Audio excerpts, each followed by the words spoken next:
मौसम सरमा अपने साथ ज़ुकाम, बुखार, खांसी का तोहफ़ा हमारे लिए लाता है। मौसम गर्मा भी उससे कम नहीं है। यह में असाल, पेचस, उल्टी ये तोहफ़े लाता है। डायरिया आम हो जाता है मौसम गर्मा में।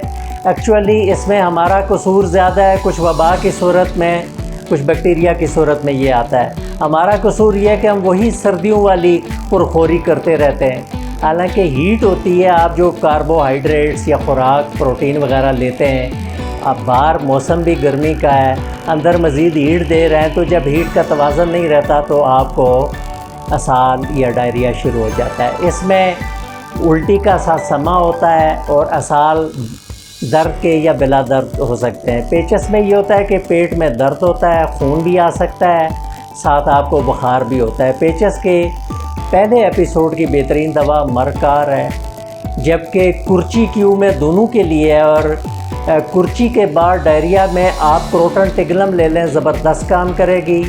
और पेचस में आप मरकार ले लें, ज़बरदस्त काम करेगी। जब तमाम दवाएं फ़ेल हो जाएं, आप जनाब मर्क साल 1 में ले लें या मरकार, हर सूरत में आपके वो पेचस उल्टी बंद हो जाएगी। और जो आपका नुकसान हुआ है, ड्रिप लगाने की ज़रूरत नहीं, 1 में चाइना ले लें, अल्लाह पाक आपकी कमयाबी दूर कर देंगे।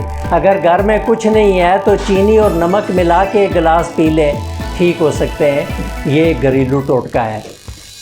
बाकी होम्योपैथी में आप का जो आप कमज़ोरी फ़ील करते हैं हर मोशन के बाद, उसमें हम चाइना, जिसको हम होम्योपैथी का ड्रिप कहते हैं, एक खुराक देते हैं 1 में आपकी सारी कमज़ोरी जो माया बह जाने की वजह से होती है, आपके लिक्विड जो केमिकल लिक्विड है निकलते हैं पेट से, वो पूरे हो जाते हैं। और होम्योपैथी में आप अपने घर में फर्स्ट अप्रोच के लिए कुर्ची ज़रूर रखें। जो ही ये शुरू हुआ डायरिया या पेचस, 20 से 30 कतरे एक लम्हे पी लिए, इंशाल्लाह ठीक हो जाए। और बायोकेमिक मेडिसिन में कालीमर और फर्रमफास अल्टरनेट करते रहें, दिन में 4 दफ़ा 4-4 गोलियाँ 6x में, ठीक हो जाएंगे इंशाअल्लाह।